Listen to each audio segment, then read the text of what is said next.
Hey everybody, Clay Nelson here with the BASSics. I wanted to do a video today on more techniques. My last video, teaching video, was on right hand technique, the motor if you will. And today I wanted to talk about your left hand, playing your notes on your fretboard. So mainly I just wanted to cover on this video some exercises I've seen from other people and things that I've adopted that really help build up your strength in your hand and to warm it up before gigs, and just exercises to help in that regard. So that is what we're talking about today.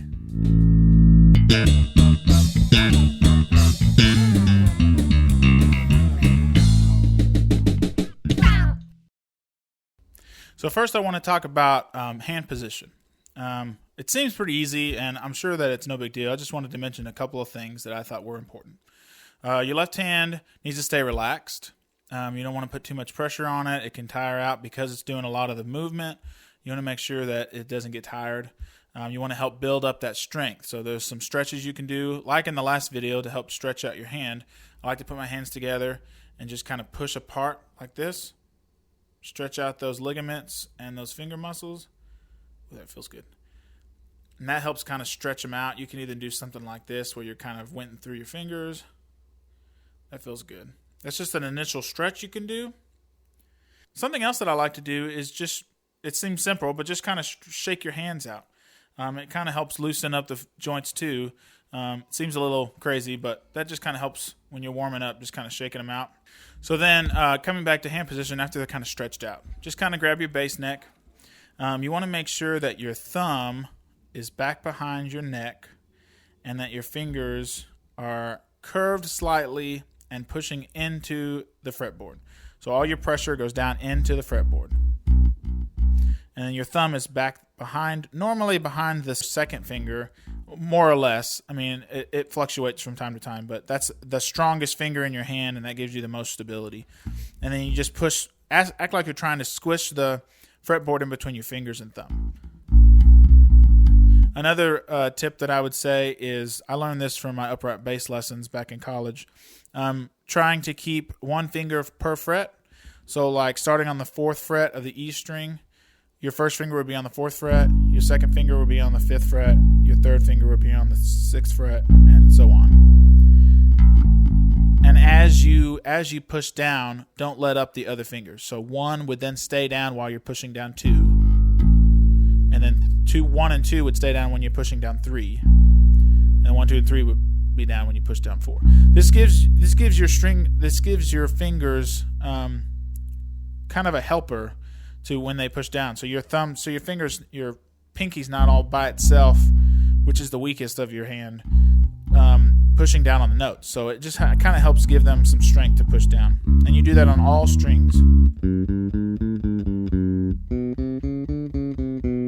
Now, since I mentioned the pinky, I want to talk about just really help try to build that strength up in your pinky. When I first started, I didn't use my pinky. I just had a bad habit of tucking it under my neck.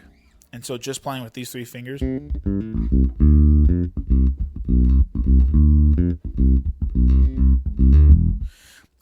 Over the years, I've really tried to utilize it a lot more. If you watch some of my videos, sometimes I still go back to that, especially if I'm playing a lot of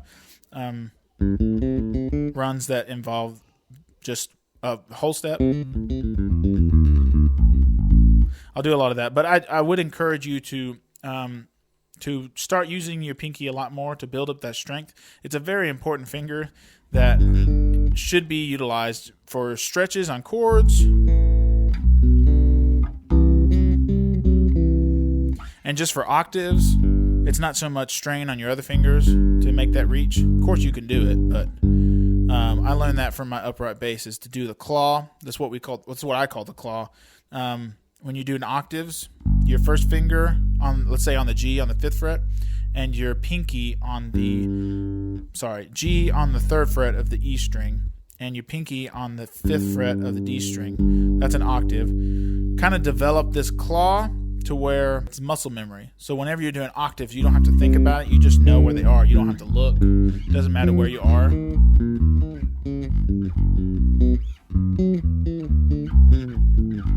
I mean, sometimes you have to look.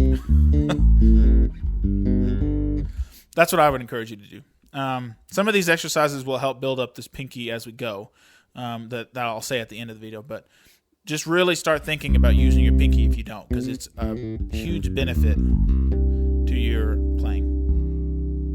So now I just want to show you a couple of exercises that I've come across that I like to use that really help warm up my hands before gigs, before I play, just keeping them strong as I go.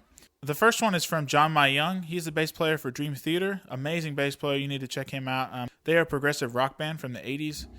They still play, still tour. He did a how-to video on bass once, and he showed us this trill that he does to help warm up his fingers. And it's basically just a trill. It's just kind of a hammer on and pull off back and forth. So starting on the B on a G string, on the 4th fret on a G string, play with your first finger, and then when you hammer on, you don't use this hand. You just hammer it. And then when you pull off with your finger. So that's a trill. And just kind of doing that for a while on the first 2 fingers, and then you switch between the 1st and the 3rd fingers,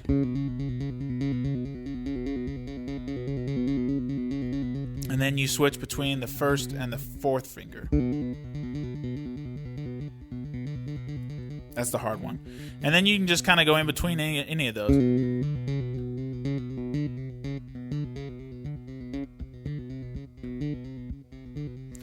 And then when you've kind of done that for a little bit, just shake your hand out a little bit, and then do it between your second finger as the bass finger. So you never move your second finger, and you trill between 2nd and 3rd finger, between the C and the C sharp on a G, and between a C and a D with your 2nd and 4th finger. Now I have a little hard time with this, so I kind of pluck it from time to time. They get harder as you go. And then obviously the last one's the hardest, and it's between your 3rd and your 4th finger. I can't do it that well. But it really does work out your fingers and loosens them. Another one that I recently saw was by a bass player named Hadrien Feraud. I don't know if I'm saying that right, but he's a French jazz bass player. He had a video that I'll put in the description that explained this technique that he does when he warms up. And it's just kind of a chromatic scale, but it utilizes triplet. It's this triplet pattern that goes in between each finger, and it also skips strings, so it does a stretch between your 1st and 4th finger. And I'll just go through it, and I'll put the notes down below, and you can kind of see. I really like it. It really helps stretch out your muscles in your hand between the 1st and last fingers, but just also in between each one. And it really helps you learn your fretboard, and it just goes all over it helps with your other hand too, because you're trying to keep up with it. And so I'll start on that one.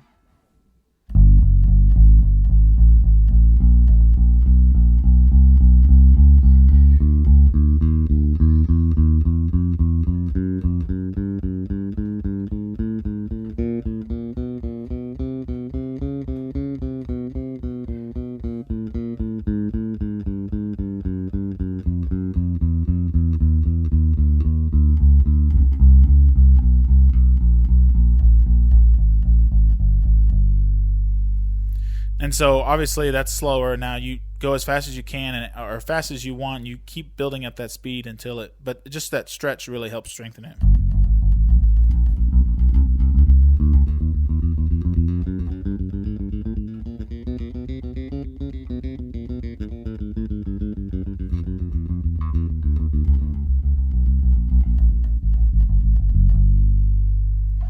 I've really liked starting to do that before I play at church or just any gig to kind of help. I mean, you can feel it already. It just stretches out those fingers. It's really nice.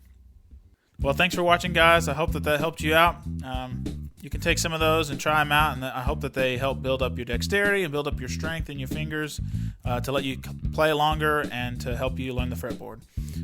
Please watch the rest of my videos on my channel, and just hope you have a great day. Thanks for watching.